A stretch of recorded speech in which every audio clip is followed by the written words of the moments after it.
Getting engaged to Jonathan was the happiest moment of my life.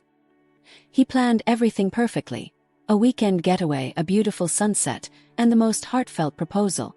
I couldn't wait to call my parents and share the news, expecting them to be overjoyed. But when I did, something felt off.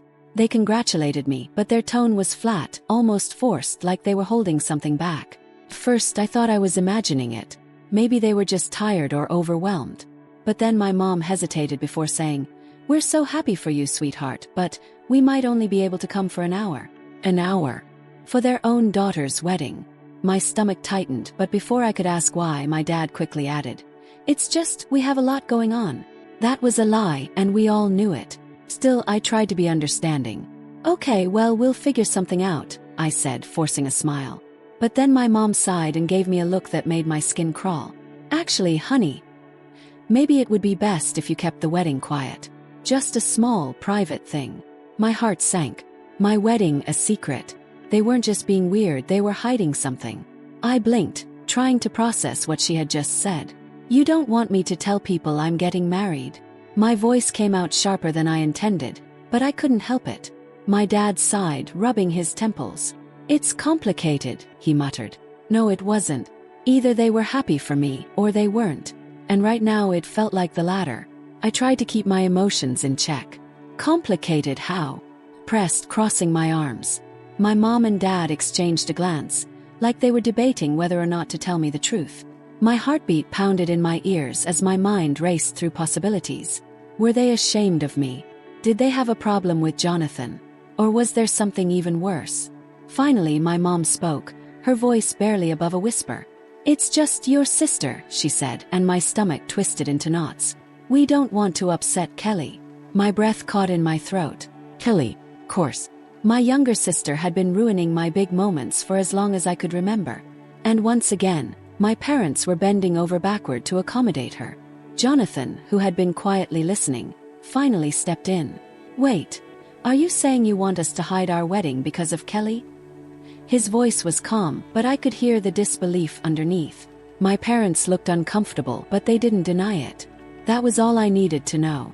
My engagement, the happiest moment of my life, was already being overshadowed by my sister.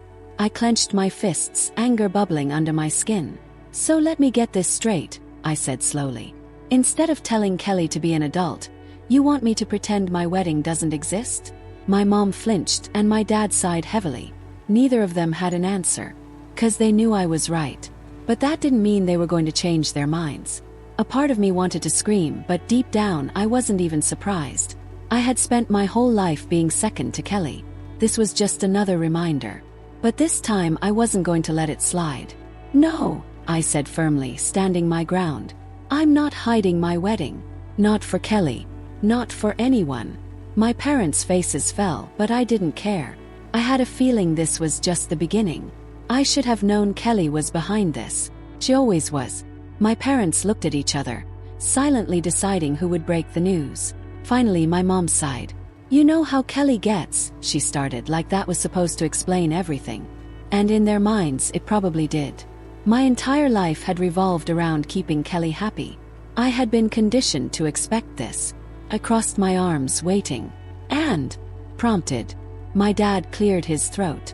"She might not take the news well," he said hesitantly. I almost laughed. Not take the news well. She was 24, not 4. But of course that didn't matter. Never did. Kelly's feelings always took priority, no matter how ridiculous or selfish they were. My mom bit her lip, then finally admitted the real reason. "We don't want to start any drama," she said carefully. "If she finds out about the wedding, she'll make it all about her." That was it. They weren't just afraid she'd be upset. They were afraid of the scene she would cause.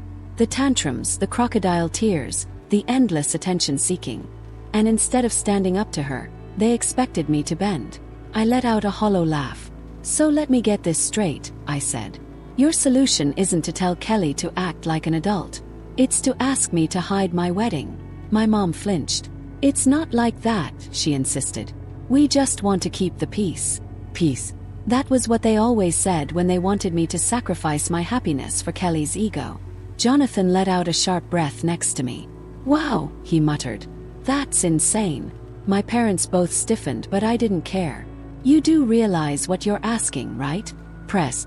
You're asking me to pretend one of the biggest moments of my life isn't happening, so Kelly won't throw a fit?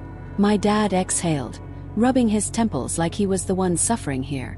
It's just easier this way, my mom tried to reason. For everyone. My jaw clenched. For everyone, I repeated. Or just for Kelly. She didn't answer, and that told me everything. I wasn't even angry anymore. I was exhausted. I had spent my entire life watching my parents cater to my sister's every whim, and now they expected me to do the same. I shook my head. No, I said firmly. I'm not doing this. If Kelly has a problem with my wedding, that's on her. Not me. My dad sighed heavily. We're just asking you to be reasonable, he said, like I was the one making an outrageous demand. Scoff. Reasonable, I repeated. You're asking me to erase my wedding, and I'm the one being unreasonable? Jonathan put a protective hand on my back. We're not changing the wedding, he said firmly. Kelly can deal with it like an adult. Or not. That's not our problem. My parents looked at each other again, clearly realizing that I wasn't backing down. My mom frowned like she wanted to argue, but I could see the hesitation in her eyes. This was the first time I wasn't just going along with their demands. I could feel the shift in the air. They knew they had pushed me too far. And yet, I also knew this wasn't over. If they were willing to ask me to hide my wedding, there was no telling what they would do next. I had a sinking feeling that this was only the beginning. Kelly had always been this way. Spoiled, selfish, and utterly incapable of sharing the spotlight. Growing up, I learned quickly that if I wanted to avoid drama, I had to let her have her way. My parents enabled it, always smoothing things over, always telling me to be the bigger person. But no matter how much I gave, it was never enough. Kelly always found a way to take more. I thought maybe she'd grow out of it, that adulthood would force her to mature. But nothing changed. She still threw tantrums when things didn't go her way. She still demanded attention at all times. And worst of all, she still found ways to make my life miserable. The final straw came on my 25th birthday, an event that should have been about me. But of course, Kelly wouldn't allow that. I had planned a small dinner with close friends. It was supposed to be fun, simple, drama-free. But Kelly showed up drunk, loud, and determined to ruin the night. She interrupted conversations, mocked my outfit, and made passive-aggressive comments about how some people think they're better than others just because they have their life together. I ignored her, hoping she'd get bored and leave. She didn't. By the time the cake came out, she was fully spiraling. She raised her glass for a toast, slurring her words as she made some half-hearted compliment about how I was finally not a total loser. People shifted uncomfortably. Then, out of nowhere, she picked up her drink, arm cocked back, ready to throw it at me. I don't know if she would have actually done it, but I wasn't about to find out. Jonathan grabbed her wrist before she could follow through.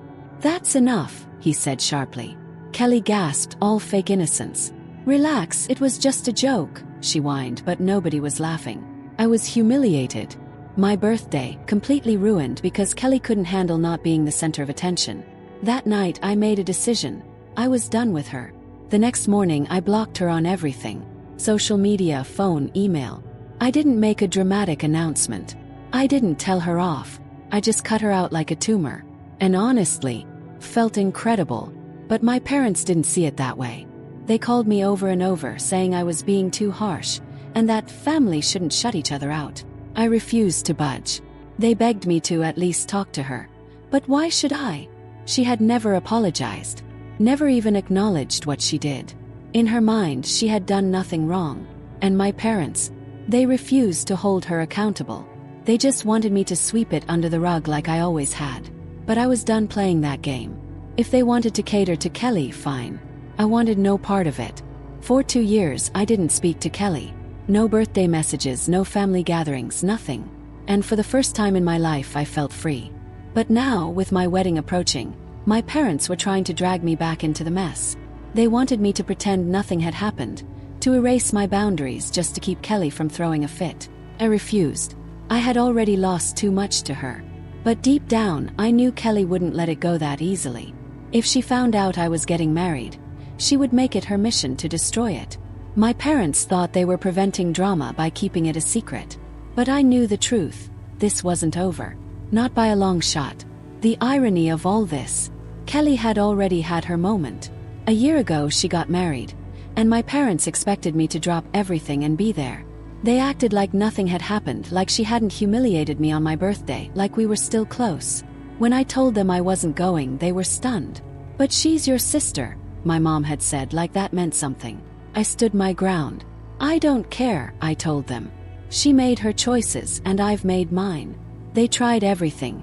Guilt, emotional blackmail, even the classic "what will people think" argument. But I wasn't budging. I had spent too many years bending over backward for Kelly. I was done. If she wanted a picture-perfect wedding with a loving big sister, she should have thought about that before. I fully expected my parents to disown me over it. But surprisingly, they didn't. Maybe they thought I'd change my mind at the last second. Maybe they just didn't want to fight anymore. Either way, I ignored the whole thing. No texts, no calls, nothing. But a few weeks later, a friend sent me something that made my blood run cold. A picture from Kelly's wedding. There, standing next to her in a white dress, was her new husband. And I knew him. Oh well. 'Cause he was my ex. My high school boyfriend. The same guy I had dated for 2 years. The same guy who dumped me the night before prom. And now he was Kelly's husband. My stomach twisted. This wasn't just a coincidence. This was calculated. This was Kelly being Kelly. I sat there, staring at the picture, unable to process it. It had been years since I had thought about him, but that wasn't the point. Kelly had gone out of her way to marry someone she knew I had history with. It was petty, it was cruel, and it was exactly what I should have expected from her. And yet, somehow, it still caught me off guard. I confronted my parents about it, and their reaction. Tired sigh. "It's been years," my dad said. "Why does it matter?" My mom just shook her head. "It's not like she did it to hurt you," she added. I laughed, sharp and bitter. "Are you serious?" "Yes. Kelly doesn't do anything unless it benefits her. You really think she just happened to fall in love with my ex?" They didn't have an answer for that. Of course they didn't, because deep down they knew.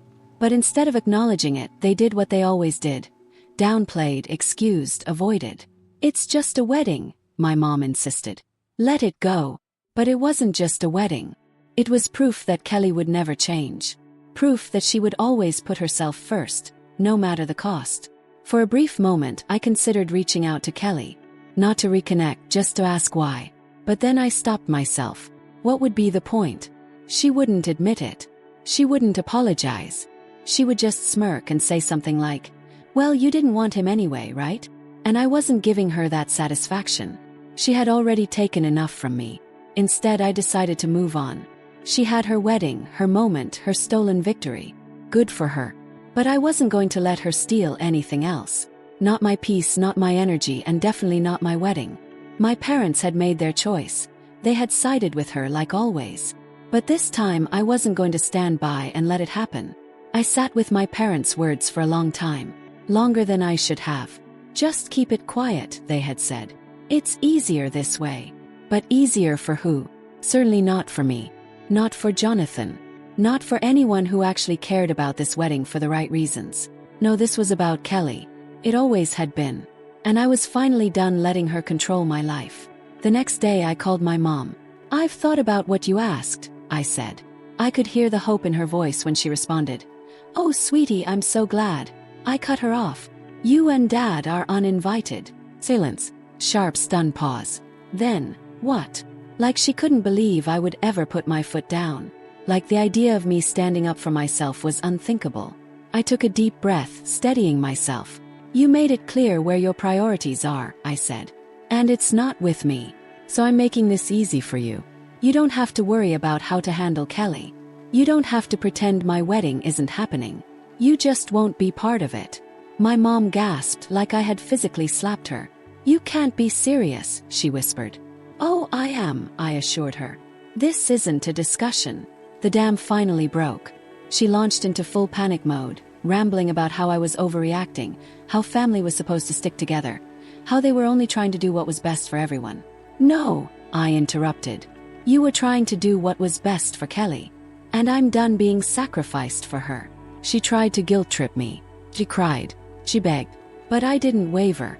This was the first time I had ever drawn a real boundary with them, and I wasn't about to let them break it. "I love you, Mom," I said, my voice firm but final. But I won't let you ruin this for me. And then, before she could pull me back in, I hung up. My hands were shaking, but for the first time I felt free.